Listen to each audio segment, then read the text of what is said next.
116 चांद की रातें, एक तुम्हारे कांधे का दिल, गीली मेहंदी की खुशबू, झूठ मूठ के शिकवे, कुछ झूठ मूठ के वादे भी सब याद करा दूं, सब भिजवा दो, मेरा वो सामान लौटा दो। तुम्हारे पास पड़ा है मेरा कुछ सामान। 3 lessons इजाज़त teaches about relationships। आज हम बात करेंगे मोहब्बत, ब्रेकअप्स, डिवोर्सेस पे और जानेंगे वो क्या 3 बातें हैं जो इजाज़त के ज़रिए हम सब सीख सकते हैं गुलजार साहब की इस कहानी से। आइए शुरू करें। इजाज़त कहानी है सुधा और महेंद्र की, लेकिन पता नहीं कहानी है प्यार की, धोखे की, तलाक की या ज़िंदगी की हम सब के साथ जो भद्दा मजाक खेलती है उसकी, या फिर इस सब की कहानी है इजाज़त। मैंने ये फिल्म ज़िंदगी में 3 बार देखी और तीनों बार इसमें कुछ ना कुछ अलग दिखा मुझे। पहली बार ऑफ कोर्स बचपन में देखी, जब मॉम देख रही होती थी टीवी पे, तब तो कुछ समझ ही नहीं आया। दूसरी बार जब अर्ली 20s में नई ज़िंदगी की शुरुआत की थी हॉस्टल में, तब हॉलीडेज़ में देखी। तब मुझे ये कहानी माया की कहानी लगी। इनफैक्ट मैं ख़ुद को माया में देखती थी। मुझ में वैसा ही बचपना था, वैसा ही रोमांटिसिज्म था, वैसे ही नज़में और शेर व शायरी लिखा करती थी मैं टीनेज से ही। नॉट टू मेंशन मेरा फेवरेट सॉन्ग हुआ करता था छोटी सी कहानी से, और ये गाना रेडियो सिटी पे लखनऊ में खूब आया करता था और मैं अपनी छत पर गाना सुनते सुनते नाचती, बारिश में भीगती, खूब टहला करती थी।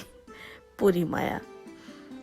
फिर ज़िंदगी आगे बढ़ती रही, रिश्ते बने, रिश्ते टूटे, दूसरों के रिश्तों को कभी बनते देखा, कभी टूटते देखा, और अब 30s में फिर से देखी इजाज़त तो कुछ और ही मायने समझ में आए। सुधा और महेंद्र की अरेंज मैरिज तय होती है। मंगनी 5 साल खिंचती है, दोनों शादी से खुश होते हैं। दोनों के बुजुर्ग भी खुले दिमाग के सूझबूझ वाले हैं और सुधा को एज अ म्यूजिक टीचर काम करने दिया जाता है, which mean Sudha is financially independent. Mahendra को शहर में किसी माया नाम की लड़की से मोहब्बत हो जाती है। दोनों साथ रहते भी हैं, एक दूसरे से दीवानों जैसे मोहब्बत करते हैं, लेकिन शादीशुदा नहीं है। और एक दिन सुधा की शादी महेंद्र से कर दी जाती है जब माया अचानक उसको छोड़कर कहीं चली जाती है। फिल्म के इतने पहलू हैं कि हर पहलू पे बात करने बैठी तो सारी उम्र लग जानी है, इसलिए 3 पहलू मैंने आपके लिए चुने हैं जो हम आजकल के मॉडर्न कपल्स के स्ट्रगल्स को समझने के लिए इस्तेमाल कर सकते हैं। पहला, माया का ये नज़रिया शादी के बारे में। तो शादी झमेला होती है। तुम्हें क्या मालूम क्या होती है? मुझे मालूम है। अच्छा। मैंने देखी है। महेंद्र, मैंने बहुत तरह के रिश्ते देखे हैं। खत्म हो जाते हैं, टूट जाते हैं, लेकिन शादी जब खत्म होती है ना, क्या कर रही हो? तो सड़ने लगती है, गंदी होने लगती है, और मैं ये नहीं चाहती हमारे साथ हो। अच्छा, तो तुम शादी नहीं करना चाहती? माया की ये बात 100% सही है। शादी असल में कोई बेजान ट्रॉफी या फर्नीचर नहीं होती जो एक बार आपने अच्छे से सजा के कोने में घर के किसी लिविंग रूम में रख दी। जैसा कि बहुत लोग समझते हैं, शादी का मतलब लहंगे, गरारे, सोना जेवर, बड़ा सा फंक्शन, मेहंदी फंक्शन, मायूं। हर एक बात पे महीनों सोचते हैं, शॉपिंग होती है, तैयारी करते हैं, लेकिन वो 2 दिन जो वलीमा और निकाह होता है, वो 2 दिन बीत जाने के बाद की शादीशुदा ज़िंदगी के बारे में ना हम सोचते हैं, ना कोई बताता है। वो शादीशुदा ज़िंदगी आटे की तरह होती है। रोज़ गूंदो, रोज़ पेड़े बनाओ, रोज़ बेलो, रोज़ सेको। हाँ, 1-2 दिन का ब्रेक ले सकते हैं, लेकिन जो प्रोसेस है वो सारी उम्र चलता रहना है, ऐसे ही चलता रहेगा और रोज़ चलना है। शादी भी उसी आटे की तरह है जिसमें रोज़ आपको मेहनत करनी है, रोज़ उसको संवारना है, रोज़ अपने शौहर या बीवी को अप्रिशिएट करना है, उनको मोहब्बत देनी है, उनको रोज़ महसूस कराना है कि आप उनके साथ इस रिश्ते में शामिल हैं। सुनने में ज़्यादा लगता है लेकिन इतनी भी बिग डील नहीं, पर बेहद ज़रूरी है। मैं बहुत लोगों को देखती हूँ जिनकी शादी में एक दूसरे के लिए मोहब्बत नहीं है। वो एक्सक्यूज़ देते हैं, अरे शादी है, पड़ा रहने दो, तलाक लेके भी क्या कर लेंगे, कभी ना कभी काम आ ही जाता है शादी का स्टेटस टैग। वो कपल जिन्होंने सालों साल एक दूसरे को छुआ नहीं है, सालों साल एक दूसरे के आंसू नहीं पहुँचे, जो कभी मीलों दूर तो कभी एक छत के नीचे रहते हुए भी मीलों दूर हैं। माया की बात याद आती है। शादी में जब दो लोगों के बीच दरार आ जाती है तो सड़ने लगती है शादी, बू आती है, गंदगी निकलती है। उसकी गंदगी इतनी इंटेंस होती है कि वो घर में रहने वाले दूसरे लोगों पे असर करने लगती है। शादी है, रात की बची हुई चटनी नहीं जो फ्रिज में डाल दो, पड़ा रहने देते हैं, कभी ना कभी यूज़ हो जाएगी, क्योंकि फ्रिज में रखी हुई चटनी भी एक्सपायर होती है, एक टाइम के बाद उसमें भी फफूंद लगती है। उसी तरह जब दो लोगों के बीच मोहब्बत ख़त्म हो जाती है लेकिन फिर भी शादी का टैग की खातिर या समाज की खातिर या फैमिली की खातिर या कोई भी रीज़न की खातिर वो दो लोग साथ रहते हैं, उस ज़िंदगी में उस घर में भी फफूंद लगने लगती है। तलाक को आप जो भी समझो, फफूंद की ज़िंदगी से तो बेहतर है।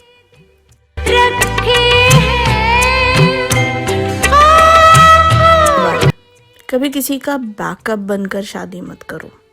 कहानी में शुरू से माया और महेंद्र मोहब्बत करते हैं। माया में बचपना है, वो फ्लाइट रिस्क है, after all she comes from a troubled home, तो उसके अपने इश्यूज़ हैं, लेकिन महेंद्र से मोहब्बत तो करती है। माया कहीं चली जाती है ओवरवेल्म्ड होकर और महेंद्र सुधा से शादी कर लेता है। महेंद्र ने सुधा से कभी झूठ नहीं बोला, इनफैक्ट वो तो सुधा के साथ अपनी अरेंज मैरिज की जो मंगनी थी उसको तोड़ने भी आया था और सुधा ने उसको कभी वो typical jealous possessive filmy reaction नहीं दिया। Sudha was always understanding and willing to help out. लेकिन फिर जब माया गई तो सुधा की शादी महेंद्र से हो जाती है। ये सीख इतनी बड़ी सीख है हम सब के लिए कि मैं क्या कहूँ। मैं कितने ऐसे कपल्स को देखती हूँ जिनमें से एक शादी से पहले किसी और से प्यार करता था और पेरेंट्स की या फैमिली की या किसी की भी ज़ोर ज़बरदस्ती से अब शादी कहीं और करवा दी गई है। अगर आप किसी से अरेंज मैरिज कर रहे हो तो प्लीज़ पता कर लो कि सामने वाले की आप पहली चॉइस हो या बैकअप प्लान, वो रिज़र्व वाली चॉइस कि मेरी असली मोहब्बत तो कोई और है, लेकिन अगर वो नहीं मिली तो ज़िंदगी में शादी का टैग तो चाहिए ही, तो उसके लिए कॉम्प्रोमाइज़ करके आई विल मैरी यू। ये बहुत ख़तरनाक थिंकिंग है, क्योंकि गेस व्हाट, आप ऐसे इंसान के दिमाग में सारी उम्र सेकेंडरी ही रहोगे। सारी उम्र सेकंड क्लास सिटीज़न बन के रहने से बेहतर सामने वाले को कहो अपना प्यार परसू करे, और अगर वो उससे ब्रेकअप कर भी चुका हो तो फ़ौरन शादी करने की गलती कभी मत करो। Give them time to heal, anywhere from 1 year to 3.5 or 4 years। सुनने में शायद ज़्यादा लगे लेकिन ये दिल का मामला है। दिल में कोई स्विच तो होता नहीं है जो बटन दबाया और यादें चली गईं। इसलिए the person needs time to heal before beginning a new relationship. अगर आप तब बीच में आए तो आपको सिर्फ रीबाउंड की तरह वो बंदा यूज़ करेगा और 4 दिनों में आप सेकंड क्लास। मूवी में सुधा के पास तलाक लेने के अलावा और रास्ता भी क्या था? कौन सेल्फ रिस्पेक्टिंग औरत अपने पति को उसकी एक्स गर्लफ्रेंड के प्यार में डूबा देख सकती है? एंड जस्ट इमेजिन अगर ये केस रिवर्स होता। हम ऐसी कौन सी हमने फिल्म देखी है जिसमें बीवी को किसी और से प्यार था और हस्बैंड इतना लविंग है? हम दिल दे चुके सनम में आफ्टर ऑल क्या दिखाया कि वो अजय देवगन उसको लेके ज़रूर जाता है सलमान के पास ऐश्वर्या को, लेकिन एंड में आफ्टर ऑल ये दिखाया ना कि शादी विंस, अरेंज मैरिज विंस। तो यही होता है, दिल जान सब कुछ लगा कर उसने कोशिश करी, लेकिन जब उसने देखा कि माया को लेकर महेंद्र अब इतना उम्मीद करने लगा है कि सुधा माया से मिल ले तो वो बहुत हो गया। फिल्म में ऐसा दिखाया कि हालात ऐसे हुए कि माया की मौत हो गई और महेंद्र अकेला रह गया, लेकिन आप खुद सोच कर देखो, अगर माया की मौत नहीं हुई होती तो माया और महेंद्र क्या शादी नहीं करते? साथ तो वो दोनों ऑलरेडी रह ही रहे थे। तो अगर आपको मालूम चलता है कि आपका शौहर या आपकी बीवी और किसी से मोहब्बत करते हैं, तो बेहतर यही है कि उनके रास्ते से हट जाओ और नई शुरुआत करो।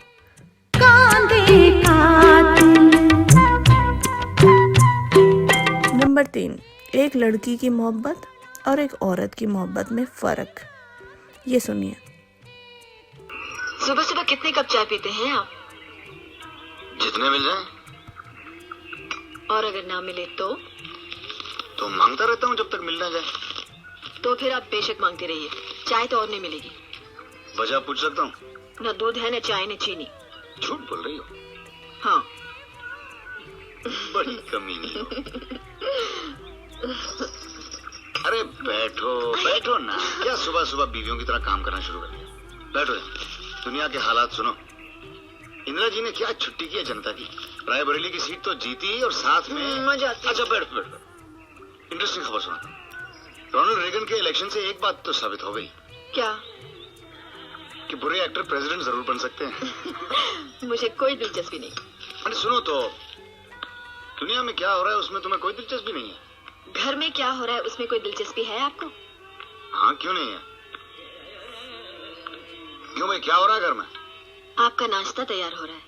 जैसे आप नहा कर आएंगे मेज पर लगा दिया जाएगा। और ऑफिस का टाइम आपको खुद ही मालूम है। मैं बीवियों की तरह याद नहीं दिलाऊंगी। जाए तो अच्छा है, ना जाए तो और भी अच्छा है।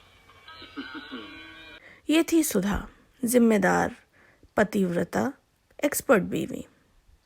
अब ये सुनिए माया को। गाल पे मत मारना, बहुत जोर से लगती है।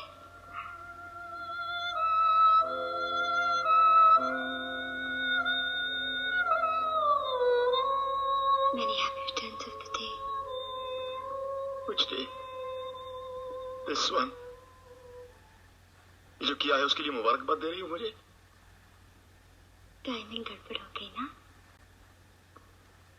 सुना था मर की आत्मा ऊपर जाती है। सोचा था तुम्हारे प्लेन के पास से होकर तुम्हें गुड बाय कहते जाऊंगी, लेकिन प्रोग्राम ही बदल गया। यू नो,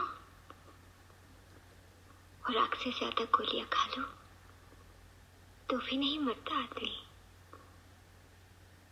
सिस्टम उल्टी कर देता है। खुदकुशी करनी हो तो उतनी ही खानी चाहिए जितनी हजम हो जाए। Stop it.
आप समझ सकेंगे, माँ नहीं समझ सकती।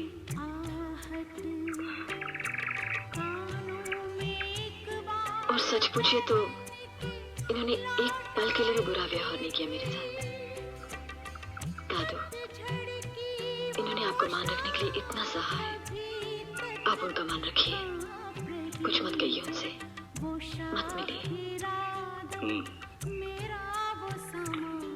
और तू क्या करेगी? मैं यहाँ काम कर रही हूँ ना, स्कूल में। और जो पीछे छोड़ कर आई है वो?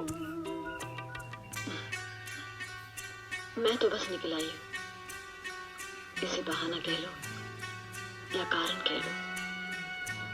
नहीं तो दादू कोई भी सुख से नहीं जी सकेगा, न मैं, न माया, न वो। सुधा चाहती तो खूब भड़का सकती थी महेंद्र के दादू को उसके खिलाफ, झूठे इल्जाम भी लगाती तो दादू मान जाते। लेकिन सुधा ने कितनी समझदारी से कहा कि उन्होंने कोई बुरा व्यवहार नहीं किया मेरे साथ, उनको कुछ मत कहिए। ये होती है समझदारी। हर बात लड़ाई झगड़े और गाली गलौज से सॉल्व नहीं होती।